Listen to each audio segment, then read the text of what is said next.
एक प्रश्न था एलसीएम और एचसीएफ का। मेरे ख्याल से आप लोगों ने थंबनेल देख के समझ गए होंगे कि ये टॉपिक किसकी है और ये टॉपिक बहुत ही निंदनीय है। मैं इस वीडियो को इसलिए लेके आया हूं ताकि ये समझा सकूं आपको कि जो हो रहा है वो बहुत गलत हो रहा है, आप छात्रों के साथ भी और अध्यापकों के साथ भी। मेरे प्यारे भाई, मैं हमेशा कहता हूं कि केवल गणित सीख लेना काफी नहीं है कंपटीशन के जमाने में। जल्दी करना सीखना और सही सीखना भी उतना ही जरूरी है मेरे दोस्त। कल आया था यूपी कांस्टेबल री एग्जाम में 0.7, 0.35 और 1.05 का एचसीएफ याद कीजिए। देखो दोस्तों, ऐसी कोई बहुत मुश्किल बात नहीं है कि ये कर ना सकें। आप इसको विकल्प ऑप्शन से भी कर सकते हैं, लेकिन मेथड क्या है? आपको दशमलव को किसी भी दशमलव का एलसीएम एचसीएफ निकालने के लिए भिन्न में बदलने की जरूरत नहीं है मेरे दोस्त। सुनना मेरी बात को, यहां दशमलव के बाद 2 अंक हैं, यहां दशमलव के बाद 2 अंक हैं, यहां दशमलव के बाद एक ही अंक है। करना क्या चाहिए आपको? दशमलव के बाद अंकों की संख्या सेम करिए, बराबर करिए। यहां दशमलव के बाद केवल एक ही अंक लिखा है 7, तो 7 के आगे 0 बढ़ा लीजिए। दशमलव के बाद कितने अंक है? 2 अंक है, 0.35। यहां 1.05, तो मैंने दशमलव के बाद अंकों की संख्या सेम कर ली मेरे प्यारे। मैंने दो अंक कर लिए डेसिमल के बाद। अब आप दशमलव को बिल्कुल ऐसे भूल जाओ मेरे प्यारे भाई, जैसे वो आपको भूल गई है। दशमलव को बिल्कुल भूल जाओ, ठीक है दोस्त।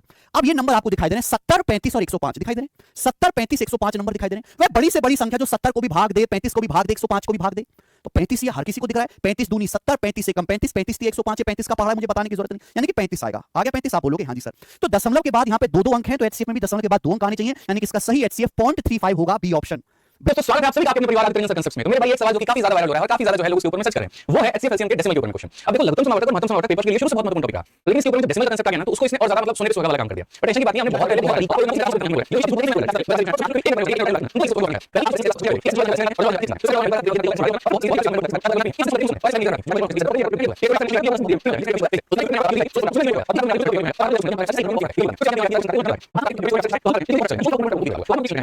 सबसे बड़ी बात है मैं बता दूं कि जो मैटर है आपका, एक यूपी कांस्टेबल एग्जाम में प्रश्न आया था एचसीएफ या एलसीएम निकालने को, और उसमें एक प्रश्न पे शायद एक बहुत ही आप नाम भी जानते होंगे, रंजन सर हैं, आदित्य रंजन सर, और इनके द्वारा एक गलत सॉल्यूशन दिया गया और इनके द्वारा एक गलत सॉल्यूशन दिया गया। और यहां तक तो ठीक था, देखिए अध्यापक है, गलती कर सकता है। हालांकि इतने बड़े प्लेटफॉर्म पे इतना बड़ा चेहरा होकर गलती करना कहीं ना कहीं अक्षम्य होता है। अक्षम्य इसलिए नहीं होता कि आप गलती नहीं कर सकते हो, आप भी मानो हो, आप भी गलती कर सकते हो बिल्कुल, लेकिन आप एक बहुत बड़े आइकन हो और आपके मिलियंस ऑफ फॉलोअर्स हैं, और वो छात्र जो आपको अपना सब कुछ मान के, आपको ही अपना आइडल मान के तैयारी करते हैं और आपके बताए हुए तरीकों को ही अपना तरीका मानते हैं। ये बड़े यूट्यूबर हो, एकमात्र आप हो सकते हो रोस्टर हो, जिसे रोस्ट करने में मजा आता है, जिसे पढ़ाने में मजा नहीं आता। मैं ये बात अच्छे से समझता कि आप आदित्य सर को कॉल करते, उनके जो कॉलिंग नंबर है उन पे कॉल करते, बताते आप